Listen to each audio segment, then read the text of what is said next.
Hey guys, Darren here. Welcome to Mayhem Country Living. Today we are trying to get a little bit more done out here in the building. We have finally had rain. The first time we have had rain.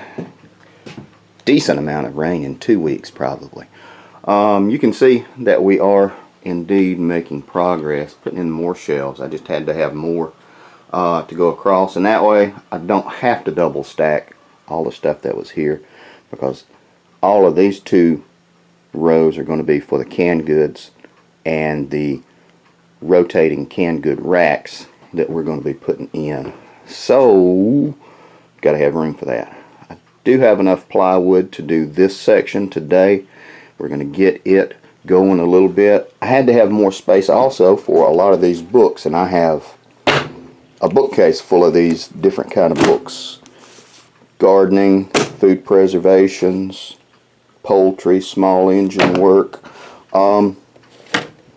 Nice thing about these slow cooker recipes is they work exceptionally well in Dutch ovens. Dutch oven works really well in those, and some of my work stuff, reference manuals, infrared training, and it's just a whole bunch of stuff getting caught up with. On the weekends now we do our egg runs. We meet in one location and we sell 20 dozen eggs a week now. Something like that. A little more, a little less sometimes. And so we try to do it just on one day, maybe 2 days. So that's something else we're working on as well. Always something. Should have bought a bigger building. Didn't know I had this much crap. More to come.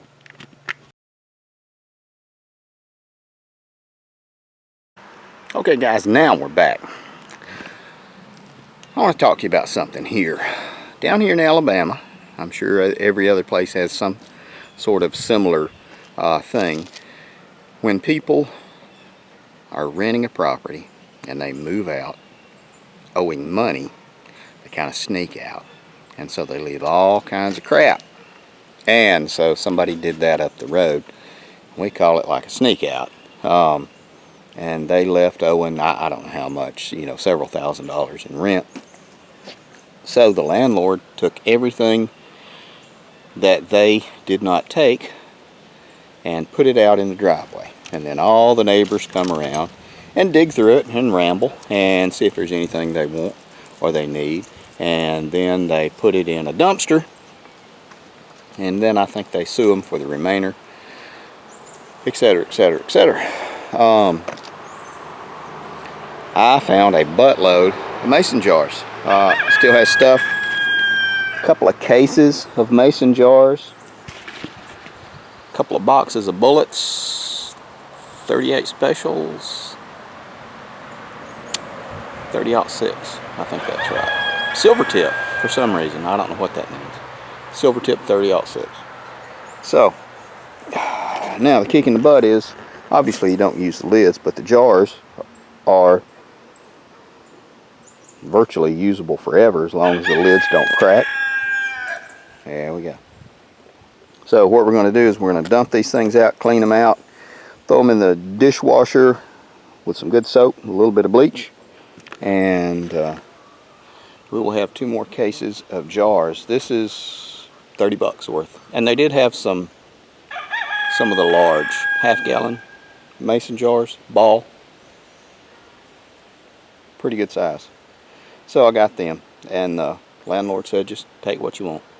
Weber, barbecue grill, push mower, a Honda push mower, just all kinds of stuff. So more to come.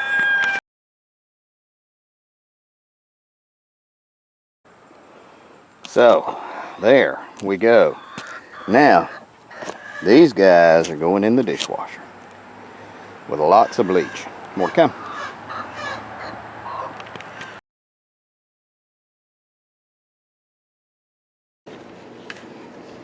Alright, so you can see we have over 2 dozen, and then those big jars all free from the side of the road. So we're going to get ready to wash these guys. Like I said, we're going to put a little bit of soap in there, a little bit of bleach, and let them have at it. More to come.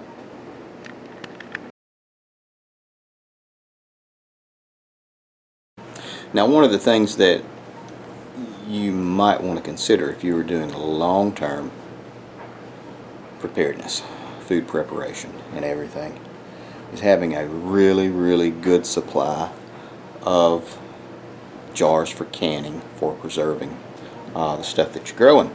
So that means you also need to have balls, lids, and ring combination, or whomever, Kerr, Golden Harvest, whomever. But that's one thing you really want to do, is you want to have a buttload of rings and lids set aside, 1,000 or so, that will carry you through 1 or 2 seasons. Now, the nice thing about this is 24 lids are about $4. So you buy half a case at a time when you have an extra 20 bucks or something like that, and that will go a long way. Put them in Ziploc bags, vacuum seal them if you want to, and that will keep the moisture out. The rings, they last a pretty good while. The jars are indefinite as long as you don't crack a top. It's just different kind of stuff that we do and plan and prepare for. I think I have 3 or 4 of these Rubbermaid tubs full of these things, and I'll put the lids and rings in Ziploc gallon bags. More to come.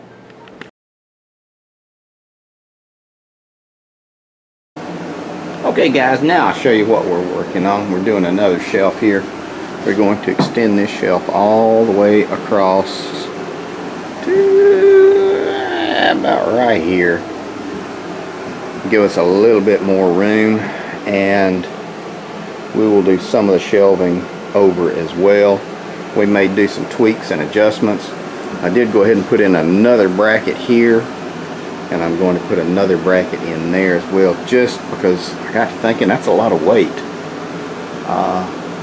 That's probably 200 pounds of preserved tomatoes, carrots, beans, liquid and glass, and did not want to come up unlucky under it. So we're gonna get this thing situated. More to come, guys. Okay guys, now we're back. Been a whole lot of stuff going on today, so I hope you'll forgive me for jumping back and forth and back and forth. But we got over 2 dozen eggs today in, and I have them sorted by color. And I do have that other shelf up, and it is going across here, and it is supporting very nicely.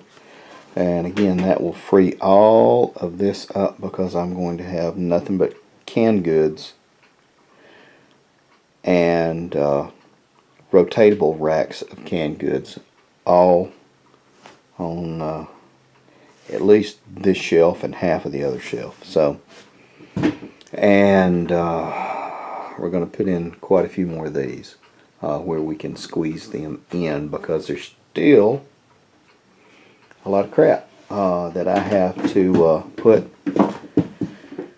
These I have finally emptied up, because one is going to be for gun building, a section, and the other one is going to be for different stuff and different stuff. One might be for medical and first aid pieces and parts and stuff like that. So it has been a freaking day and a work in progress, but I have to say, this is finally starting to come together. We do have some again, some little pieces and parts we do need to adjust and tweak and move and manipulate, and everything's coming off of the walls again. It's all going to get caulked and painted. So, you know, there is that. We still have a lot more of work to do. I'm just trying to, let's call this a dry fit. Trying to get a dry fit into here with all of this stuff. And we still have the roof to do. But until I can figure out exactly how I want to do it, I'll just go ahead and insulate it. And it will just hang over. And worst comes to worst, I might have to put a tarp to keep any kind of fibers from drifting down. But that's it. Whew. It's been a day. I have a guy that's supposed to be coming to buy some more roosters. But I don't know if he is or not. If he doesn't, it won't hurt my feelings because I'm tired. I'm about to go in and sit down. Anyway, guys, just a second, you're going to see a picture of my ugly mug pop over here on this side of the screen, as well as my beautiful wife on the other side. Going to be some videos if we are indeed your brand of wacky, guys. As always, take care of you people.